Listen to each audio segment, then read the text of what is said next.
Yeah. So now we're at a stage where I'm going to remove these guidelines so they're not in the way. Okay. So what I did here is I put in about like a 40% value. You can see if I remove the, right. Let Hmm. me get that here. Um, and so by doing that, you now are when you're like illustrating something digitally, you can go from I can go light from here or dark from here. And if you were, let's say, doing this traditionally, um, you would probably want to go, um, depending on what medium you're using, you may want to go from light to dark. Or if you're, let's say, using something that covers your paper so that you can't put light on top of it, you'd want to figure out some of the make sure you leave places for light so that it's not going to be a problem when it's covered. The white will show up, essentially is what I'm saying. So it's going to really depend on your medium you're using. You'll have to practice. It's not something I can just give an answer to unless you ask a question specifically here about what you're working with. But because I'm working digitally, what I am doing is I'm thinking about, okay, where is the um light coming from? And then I'm thinking about, okay, where is the dark coming from? All right. So, it's just very quickly, I would probably at this stage be a little bit more um structured, but because of how quickly, we're working, this is a very loose thing. I'm not necessarily going to be um so delicate with this. So I understand the light is coming from one direction, and I'm going to put the dark, shadowy type um, values really quickly here, like where the young boy and the mother are. Um, I've kind of hinted at where some of the light is coming from already, right? And there could be multiple light sources here. So, you may have let's say there's the light coming onto the coat and the woman's face, but then here there's like darkness behind the owner of the shop. So maybe that's because the light isn't quite hitting him. He's being blocked by something. Um, the radio itself down there is probably away from the light. So I'm going to make that a little bit darker as well. Right, all that leads the eye, hopefully, in a certain way. Um, what are your any ideas? Like value ideas? I'm just looking at what you're doing, and I do like the fact that the shadows, there's a lot of them because I think, when you think about a shop, it's probably got a window somewhere that's letting some light in, some kind of overhead light of some kind, and then maybe some like little lamps like that. Maybe there's something coming off of that lamp that's behind the woman. Mm, right. So you can get almost like a rim light. Yeah, just a little bit because again, sometimes that's a bit eerie as well, right? That's that really practical light source. All right. Beauty of digital. I can remove a bit of that darkness there and then add in the light there so that, yeah, it could be a bit of a light source. Yeah, because that again feels very like there's something about that that makes it feel really real too. Mm-hmm. That means we're going to see some light coming off the boy there. And maybe because the clock kind of leans over, we're going to see a bit of that light from the Mhm. light of the lamp kind of hitting it a little bit. Yep. So yeah, there you go. It's always a good idea whenever you're trying to do this early stage is to like figure out where the light's coming from, Mhm. right? Way when you're um going to a more finished that it won't be a surprise. You won't be like, "Oh, well, that's something that I didn't think about, and now I have to redraw stuff because now it doesn't quite the shading doesn't quite make sense." Right? We're doing this in such a quick way that, um, like this is set in essence is like a early thumbnail stage, right? So it's okay that it's not quite that I am going back in and deleting, or you saw me like erase a bit Mhm. of that shadow from the lamp, right? Well, light is one of those things too where if you do it well, nobody notices it, but if you don't do it well, it sticks out, right? Like, it Right. feels strange when it feels just like it's, like, blanketed with light or coming from all these directions and stuff like that, but if it's done well, it just seamlessly dissolves into the story, right? Like, it doesn't really you don't notice it unless it's strange.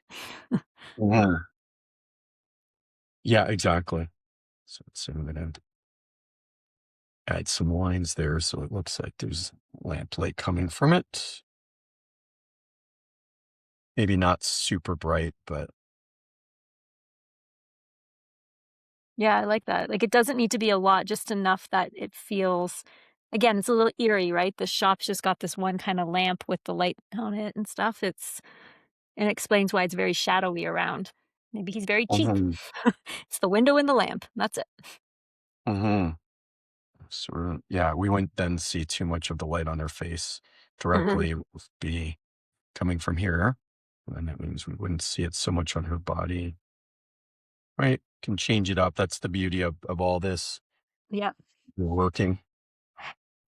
So then, yeah, this light probably would then, in actuality, be more like this, coming straight down, and this one coming from here, right?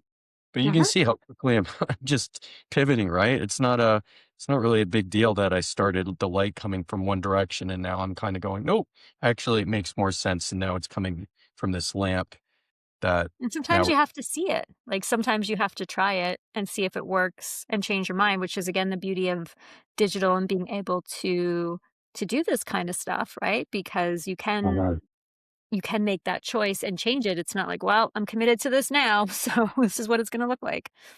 yeah, yeah, for sure. Um, but puts the boy a little bit more into the light there as well. Mhm. Um, Let me see if there's any other thing. And then if the lamp well, we're gonna make the assumption he kinda walks behind this lamp here, so then now the Correct. light will be coming from behind him, Yep, because he's kind right? of between the So it'd be coming from the side, but his head is a bit down. So actually, let me think about this. Would I actually would it be better to see his face, like the front of his face completely in shadow, do you think? I think so because he's sort of the lamp's kind of behind him and because if you look at where it is in the shop, he's between the light and the clock, right? So his face should be kind of shadowed and behind him should be more lit up. Uh-huh. Which may make it a little bit creepier. Mhm.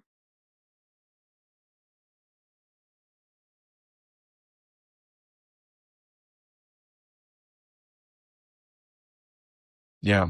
Like that kind of stuff makes Yeah, just a little creepier. exactly. Because he's basically between the light source and the clock. There you go. It's always nice to have everybody needs to have like a creative partner over your shoulder, kind of go, try this. Like, I don't know if everybody can afford something like that, but if you have that ability, somebody to follow you around and go, make this choice or this choice. Which one is better one to do? And person be like, well, this one's you're not going to die, and this one probably going to live. Okay, good. Let's go there. Yeah, Yeah. well, and it's sometimes little things, but like we just saw from doing that change of having that lamp that's already there be that light source for the room, it it for one anchors the light in a very specific place, and it also gives us creepy element because it's not just bathed in light, right? Like the Mhm. room is not just bright. Yeah. It's for sure giving it an element of like, horror, I think, because Yep. everything is not so, clear, right? And again, like, this is done so quickly that I'm hoping that everything reads pretty clearly, um, Mhm. right? We'll you never know until you step away from it a little bit. It is helpful that Sarah's able to kinda go, "No, I kinda see what's happening here."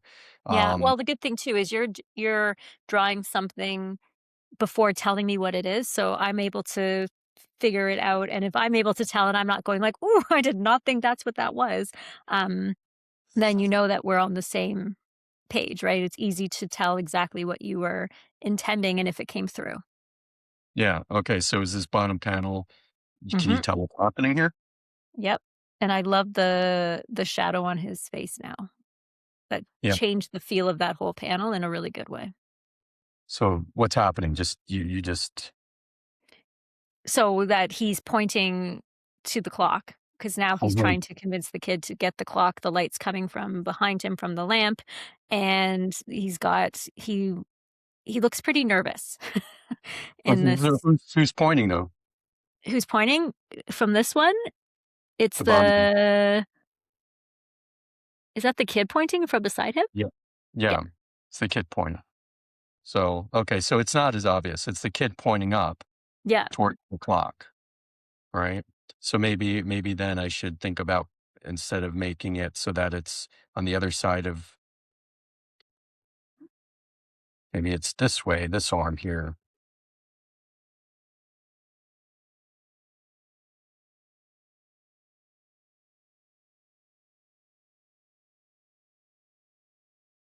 right? So it's mhm, the boy pointing towards the clock. yes.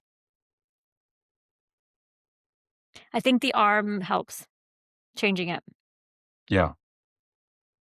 Yeah. See, that's the, part of the fun of doing this is like, okay, well, it needs to change really quickly. Then Mhm. do that really quickly because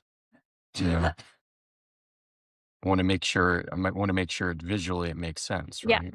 that made it a lot clearer that it was the boy pointing at the clock, not the shop owner. Yeah.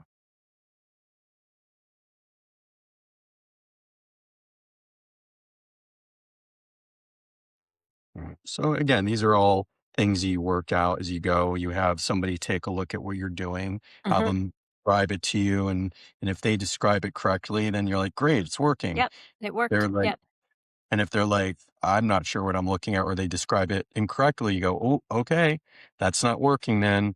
Then I Yep. need to come back and rework it till it does. And that's why you're doing things, in a very loose way so that it's not, um, so that you are not putting so much time and effort into something.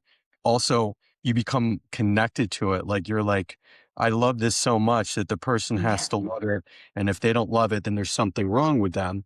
And then all of a Yes. sudden you're like, instead of going with the flow and just letting, taking your ego out of it and going, yeah, okay, I'm gonna just change this up.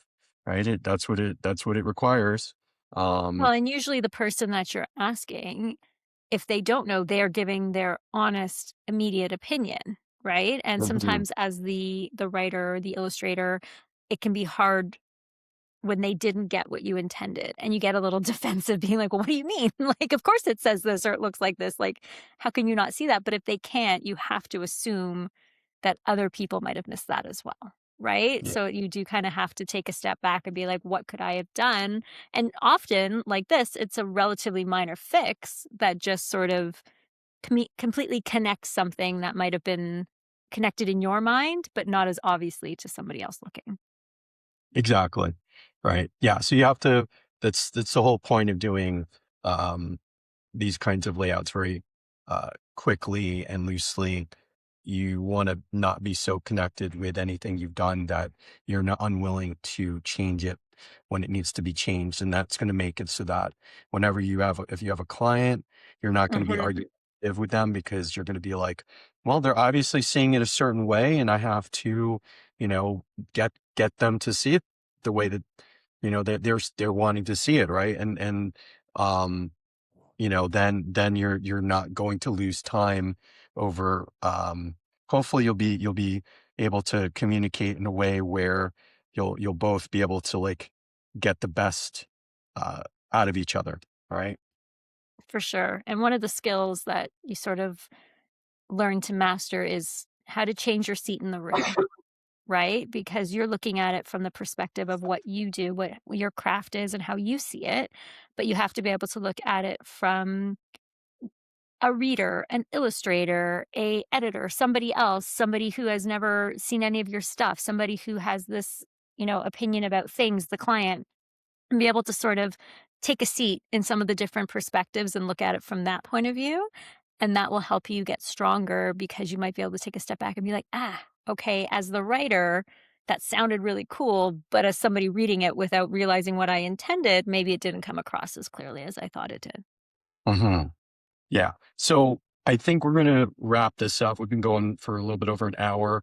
For the most, I can keep on noodling around with this, and like, there are some things I really like about this page that I think work really well, and then there's things about it that, like, I would maybe consider reworking that bottom panel a bit better so that it's a little bit clearer that the boy is pointing upwards. Like, I'd have to work on the perspective a little bit and kind of make it so that it doesn't feel a little like, because the perspective. Here's the other part of this, and this is something that like, you have to take into consideration when you're doing, like, a weirdly shaped head, which is, if you don't have a lot of reference for what the person looks like, um, in multiple shots, it's really hard to kind of, if only you're only seeing that person like two shots, it's like, is that purposeful? Is that not purposeful? And then you see them in another shot and you go, oh no, it is purposeful that they have, like, a weirdly sized head like that. And therefore, the, it just takes a little getting used to, right? Hmm. Well, that's why I'm trying to rework this a little bit so that it looks like, like the head belongs to the boy versus the shopkeeper, which, again, when you're dealing with black and white too, it's a little bit hard to tell. Yeah, it Anyway. could be because if they had distinctive colors, it'd be a lot easier to immediately connect who was who, right? So, Yeah.